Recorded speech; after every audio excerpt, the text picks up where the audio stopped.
Testing. Oh. So we're about to start our last presentation for today. Don't forget we have another presentation tomorrow morning. It will be Ed Lyon's famous radio repair seminar, which is always a marvel to watch what that man knows. He can practice. He's bringing a radio across the room, and at a distance he can probably tell you what's wrong with it. Not exactly, but pretty close to that. Our last speaker today is Mike Mullner. Mike's come all the way from New Jersey to be with us today. He's been doing research and writing articles for AWA for many, many years. And I asked him what he likes to collect, and he says everything from the early stuff through color TV. So you must have a full basement. And a couple sheds too, probably. And continuing with the theme that was started in our last presentation, he's going to talk about an individual man who made a big difference. As the title says, he was the right person in the right place at the right time. So Mike, take it away. Thank you. I hope you enjoyed the other presentations, very professionally done by professional presenters, and we're going to change that direction now to an amateur presenter with an amateur presentation. No, I think you'll like it. But Jack Poppele, I just knew that he was a famous engineer, had heard about him through the AWA, and was curious as that was going on as to why I'd never heard of him. When I started to see the resume of some of the things he did, that's his picture, and I was starting to find out that he was really the right man in the right time, the right place. He was in the New York radio market area. He started back in a Spark school, a Marconi school, and he was in the business all the way up into color TV. In 2017, the Poppele family contacted the AWA. They had first contacted WOR that Poppele had started, and at the time I think it was about their 90th anniversary. Now it's their 100th, and offered all of this material to him. And they said, someone will get back to you. And nobody ever did, so it all ended up at the AWA. You could see some of the racks of scrapbooks, papers, boxes of documents. Because when he was the head engineer, I got the impression they even used a clipping service to get interesting articles out of newspapers. And so the more I saw, the more I wanted to investigate. And the family also donated to the museum there this Jenkins radio visor, a model 201, and it's one of the first that had the receiver built into the bottom besides the display. And it also had this tag on it that I was surprised to read. It says to the first television receiver presented to J.R. Poppele, September 26 by Alan Dumont. It just raised more question. What's Alan Dumont doing with a mechanical television? I never associated him with that. So I just kept coming up with more things that I wanted to find out. Before even getting into the papers and scrapbooks, just a little Googling found out that he had actually started WOR radio, started WOR FM radio, WOR TV, OIC in Washington. And he didn't just start him, he actually had a leadership role in the entire industry at the time. So he was with the earliest radio stations. He was a pioneer in some of the facsimile transmission that was going on. Opened the first New York major FM commercial station. Pre-war television, he was involved in that. President of the Television Broadcasters Association, president of the FM Broadcasters Association. Started the two stations. And an interesting piece we'll see about directional antenna research. And as he retired, he didn't just sit back in a chair. He was appointed director or chief engineer of the Voice of America that he did for a few years. And then he started Tele-Measurements Corporation. And yet I never heard of this guy. So I just started bugging people at the AWA library to let me start looking through all this stuff. and between that and the internet, found out well, first that he was born in 1898, and like some of the other people we were hearing about, had an amateur station around 12 or 14 years of age. At 15, left to go to the Marconi School. And after you go to the Marconi School, you graduate and become a radio ships operator, which is what he did. And that's what he did during World War I time. I couldn't find out whether he actually went into the Navy or just was. I think you were kind of exempt if you were already a radio operator on commercial ships, which were also pretty important at the time. And also, it'll come to place later that during this time in Newark, New Jersey, the Bamberger's department store was running schools just like the Marconi School to get young boys interested in wireless. So when Poppele gets out of the Marine Service, he goes to the Bamberger store and talks the owner into opening up a radio department. And they do, and that's what the radio department looked like. He's the salesman that's on the phone there now, and you could see some of the vintage equipment. This looks 22, 23-ish, and as the way they were doing things at the time, they built a radio station in the store so that if people had something they could listen to, they'd buy radios. So in 1922. They were in what is often referred to as the radio boom, when it went from one station in 1920 with KDKA, then it went to, I think there were about 10 in 21, and then 600 and some licenses in 22. And he's also the operator of the radio station. He's given credit for building it, but the very first transmitter they had was something that DeForest made. So in the back of the store there, you could see the entrance to the studio for WOR.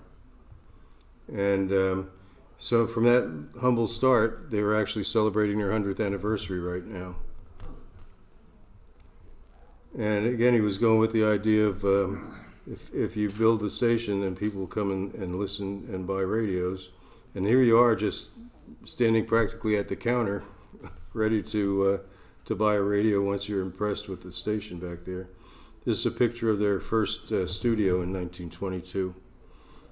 And they had that typical, what you would see with the curtains draping the walls for acoustics.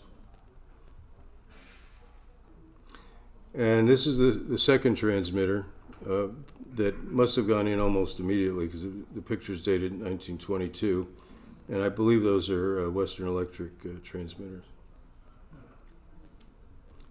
They also got the antennas off the roof of the store and went out to Kearney, New Jersey, right along the river, and put up big towers. You could probably make out a little bit in the background of the New York skyline in 1922. So that was Newark was a good market to have, but New York was better. And he was very early experimenter with the latest thing. Maybe that was their way of competing against the big guys like NBC and the Red and the Blue networks. But he did very first test broadcasts of what was called the Cooley ray photo system of radio pictures. And I'd done some research on this. What you see in the picture there, the scheme was you would be able to get a picture in your home of the radio program that you're listening to. You would be given instructions to say, okay, disconnect your speaker, hook it to your system, and for the next minute we're going to broadcast the picture. And what you see there, just to your right side of the speaker, is the attachment that would go on in place of the speaker, and then a printer on the right side, about the size of a cylinder phonograph. And what you would do is put photo paper on there, and the amplifier would drive enough voltage and current to a stylus that on the photo paper would like burn little marks. And depending on how many burns per second you got, you developed a grayscale that way. And then you would take it into the a dark room and develop the photo paper, and you had your program. It was done. They did the test broadcast, and I guess they didn't want to go with it for programming. It didn't seem too appealing. Other stations like WMCA in New York and about 10 around the country did take it up, and there are special programs for it. One was the Visionettes, they were called, the singing group that would pose every once in a while for a picture and then go back to singing, and you have to hook your speaker back up. But sticking with the facsimile, they announced that they were going to do a daily newspaper over the air on WOR. This is actually a little later. They were calling it TV, but it was actually the Cooley ray photo system. They were going to broadcast to Rito owners, and this is the picture from their first day. He had a lot of samples in the scrapbooks, and he had arranged with Crosley to be, getting the technical information from them. But as they did their tests, they even saved in the scrapbooks the failed tests. You can see these stretched out, messy transmissions. One problem they ran into was like if static would just advance the paper and it would just smear whatever was being sent at that time. And then a little later on, they moved from this is another Crosley picture, but they moved to the Finch system that was getting a lot of private use. It wasn't a commercial service. But if people needed to send what was a much higher quality and a larger print, that's what WOR was sending. And it would be a system where that would be sent after hours when typically people wouldn't be listening anymore. And then they also did these transmissions on short wave, so they were able to get a little better bandwidth. And some of the pictures that he had in the scrapbooks were really pretty impressive. And again, it's regular 8.5 by 11 kind of size paper.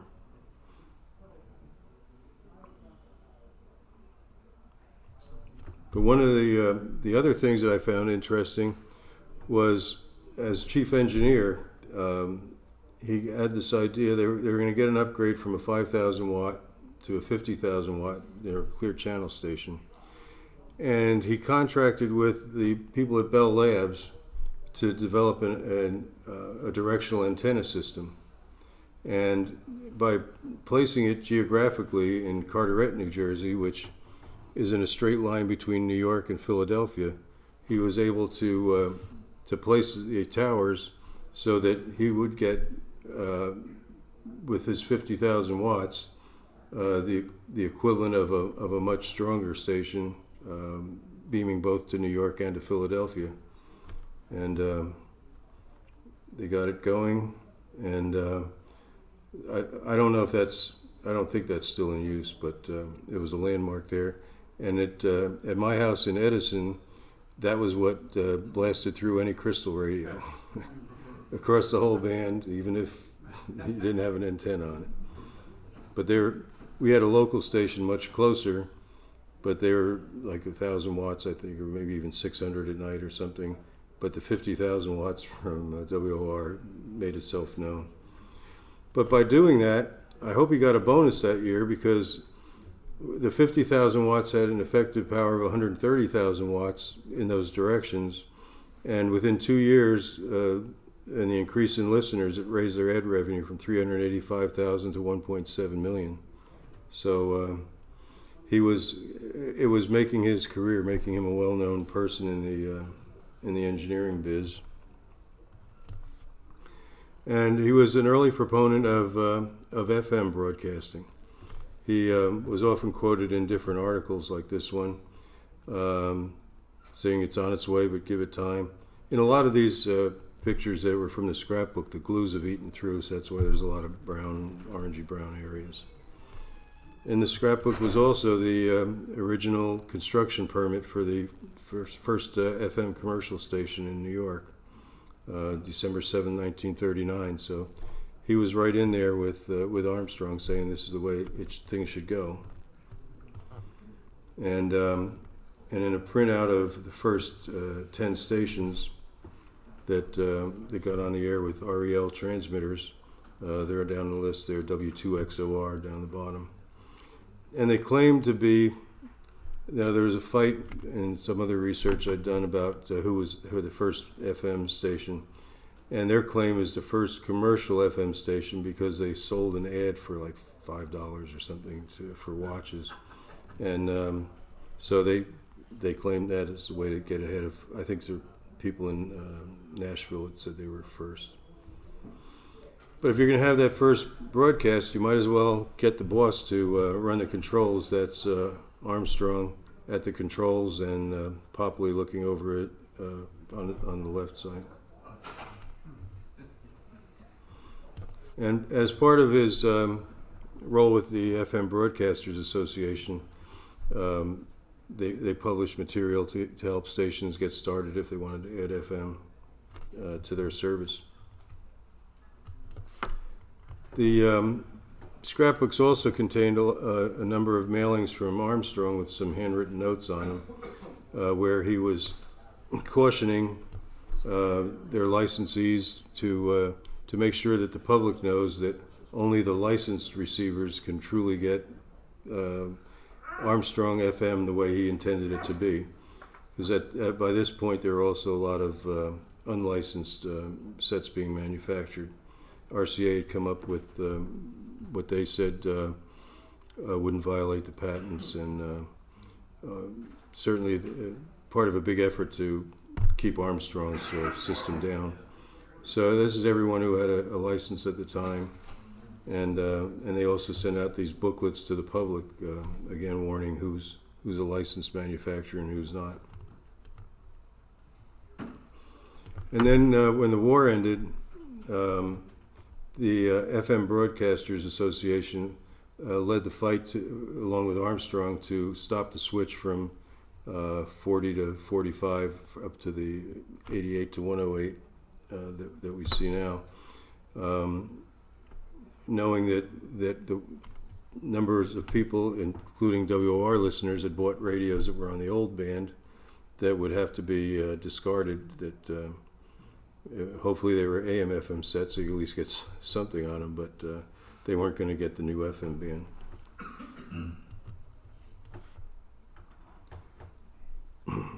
The pre-war broadcasting was also starting in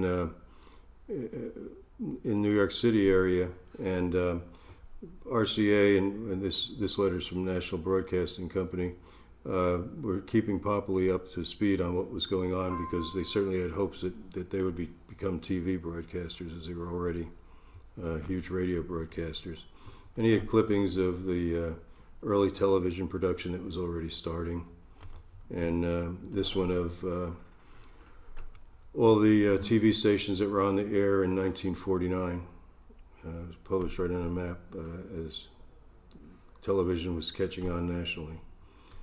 Now, they had to admit that if someone did, and this is before WR's TV station was on the air, but if you look at the television listings for the day, it's really showing six stations, but each of them only have one program on for the night. So from cartoons, you can go to Howdy Doody, to a movie, and I guess one of the attractions was the boxing and the baseball game. And WOR decided to take the plunge, so they set a budget of almost $1.5 million to set up television stations. And in 1949, Poppele's at the contract signing with RCA for a transmitter in Washington and GE for a transmitter in New York. That's Poppele in the background. And this is the press release saying that the stations are going to start construction. For them, the way you can get a huge audience in the New York area is that they all start out on the Empire State Building or with bigger towers in New Jersey, and you could see the coverage range taking in most of the big metropolitan area in New Jersey, New York City, all the way up into Connecticut. This was the announcement of the two stations opening. The WOIC came in a little later. And this is Jack Poppele's ticket to the IRE National Convention and Radio Engineering Show of March 7th, 1949. This is the announcement of the first day of TV broadcasting. And that's the actual staff down the bottom. There's a better picture here. Let's see. So that first day, about all they really had going was monitors and stuff sitting on a table, all the guys gathered around and getting on the air. They did have a rough first 6 minutes. They had no sound. then the sound came back on. They found a loose wire. He also in the scrapbooks kept the logs of their early TV broadcasts. And again, not very exciting. Now, so this is 1949, from 10 to 5, a test pattern. From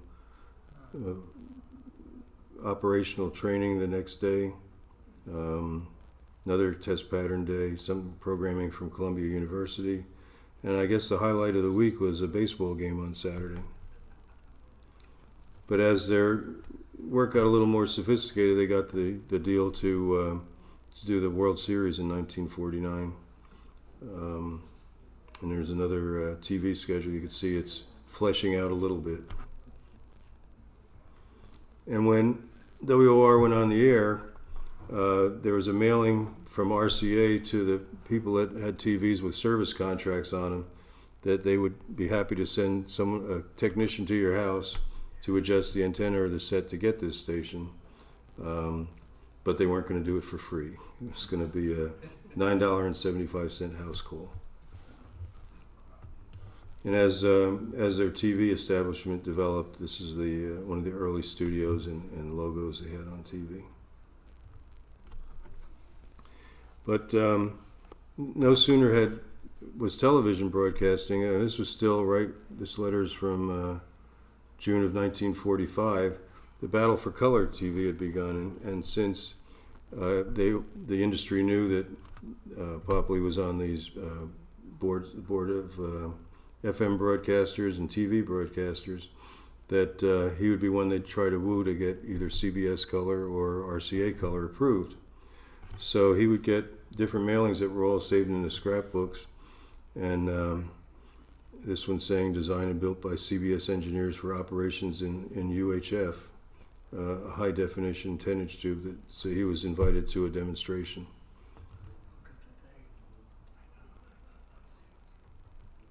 And not to be left out, RCA invited him to a demonstration at the labs in Princeton, just in case he needed it. They printed out the train schedule down on the bottom. But there was also, he was getting mailings from Alan Dumont, who at the time was urging the FCC not to approve anybody's color, saying, let's figure out black and white first and set standards, because even there are arguments between the pre-war manufacturers. The standards hadn't really been settled yet. And the press was picking up on some of this argument about color. First, there's a little clip here that he was reelected to the president of Television Broadcasters Association. But the note in this article about television in color says, current jest in the trade is that CBS has color television but won't show it to you. NBC doesn't have it, but they'll show it to you anytime. So they said to be strictly accurate, NBC did hold a demonstration that didn't go off very well. And he got memos too from people in the industry that worked with him. This one saying to JRP, I'll still take my television in chocolate and vanilla. I hate strawberry, lemon, orange, cherry. And again, that's from 1946. So a little bit about this other contribution they made to the AWA Museum. A mechanical television that was actually already a celebrity. it was featured in an article in TV Guide in July of 1971. Again, with dancing around the fact that it's the first television.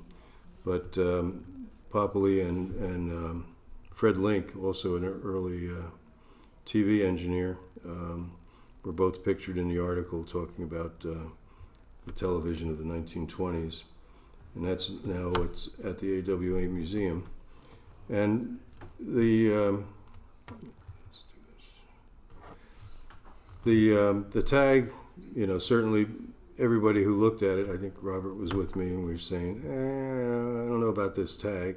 And could it have been added on by Poppele or his family or somebody way after the fact? But the way it reads was the first television receiver. Could it have been presented in 1926? And what connection does Dumont have with Poppele and the Jenkins Company?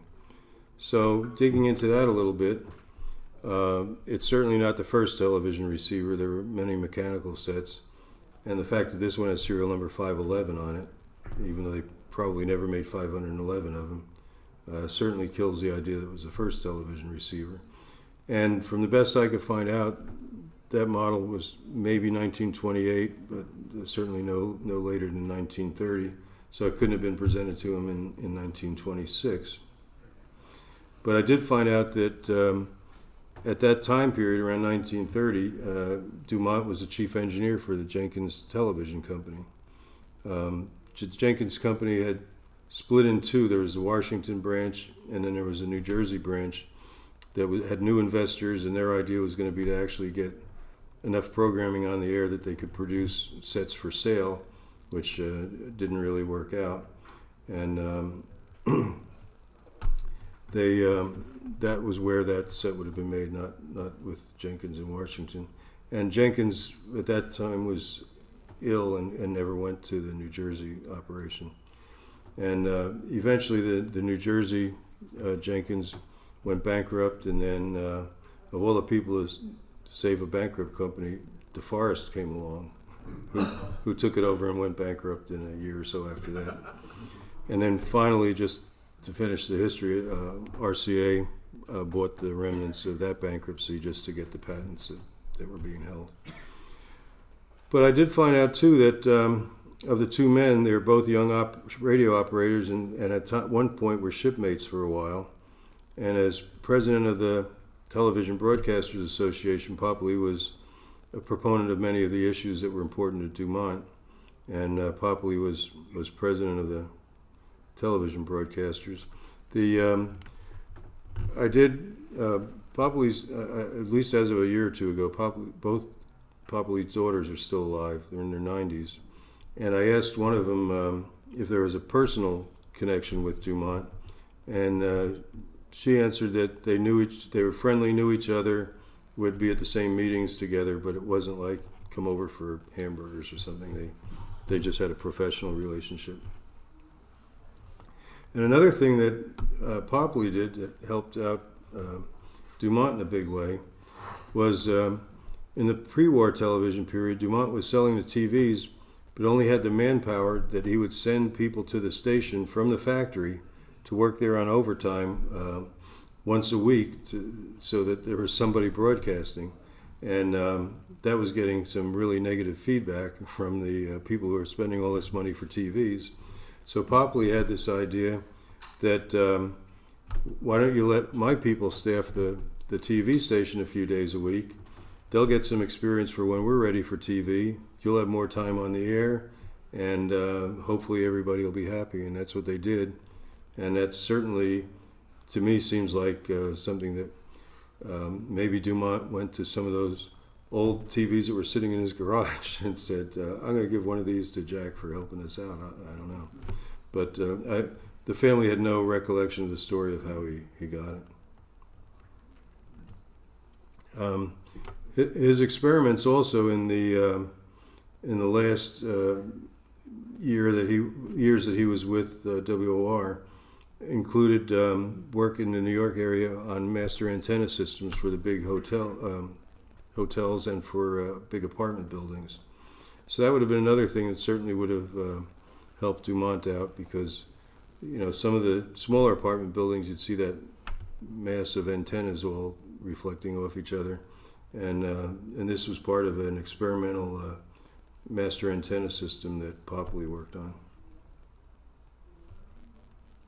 So there were many connections between the two, and like I said, it doesn't seem too out of the way that he would have given him this. But again, the tag must have come later and seems pretty meaningless. Towards the end of his career, he's presented a video award, and in the article he mentioned that he started WOR with a staff of 1, that was him, and when he left, the staff of engineering at WOR was 400 people. And like I said earlier, he didn't want to just sit in a rocking chair, so Gerald Ford appointed him to head the Voice of America in 1953, and he kept that post for 3 years. The AWA Museum in Bloomfield has the actual many parts of the VOA station on display, and the plaque reads that it's the Jack R. Poppele Transmitting Station, Director, Voice of America, 53 to 56, visionary, pioneering radio engineer. And at the time that he was managing it, they had 83 transmitters, and they were broadcasting in 43 languages. So when I found in an RCA proceedings that his memoriam, and it's pretty impressive. Besides everything that's buried in there from being a scout leader and all the things in his community, Television Broadcasters Association, FM Broadcasters, Radio Club of America. He's a fellow in the IRE, a member of DeForest Pioneers, American Society of Motion Picture Engineers, National Association of Broadcasters. But after going through all this stuff, I found something else in the scrapbook that really puzzled me. And it was just a postcard. And you wonder why someone would keep it. And the only thing I came up with is maybe with all that praise, he needed something to help him keep his feet on the ground, not to get too swelled ahead. So he saved this postcard in there that says, to the chief engineer, radio station WOR, 1440 Broadway, New York City, New York. On the back of it reads, "Sir, why don't you get some engineers and fix your WOR TV outfit? Most of the programs so far are a disgrace, and boy do they stink."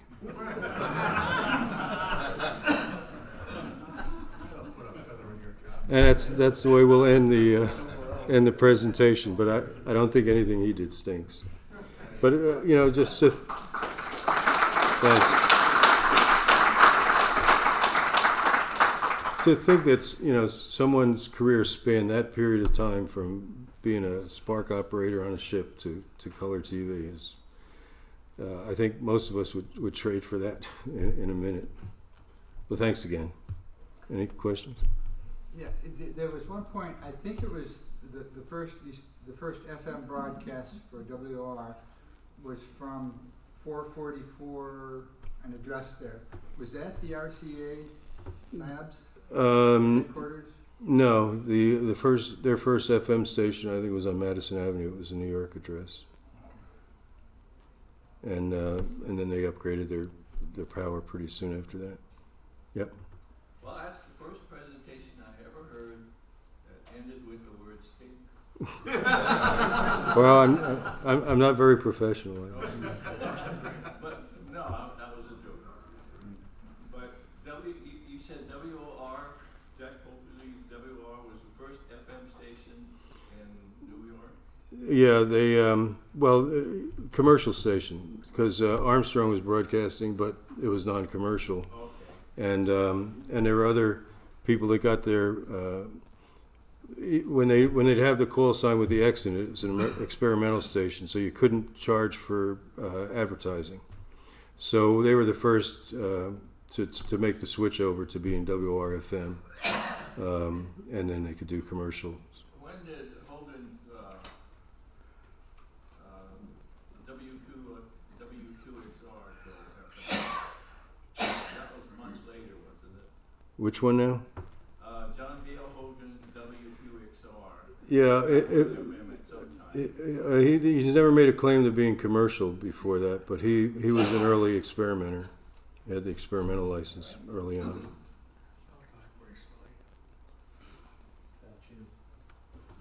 Yeah.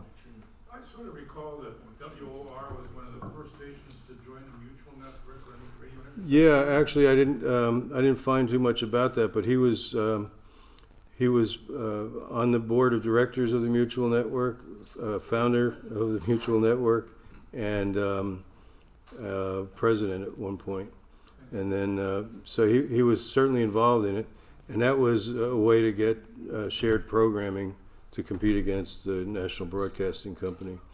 And I think since it was kind of a loose association, it just had its own infighting that eventually brought it to an end.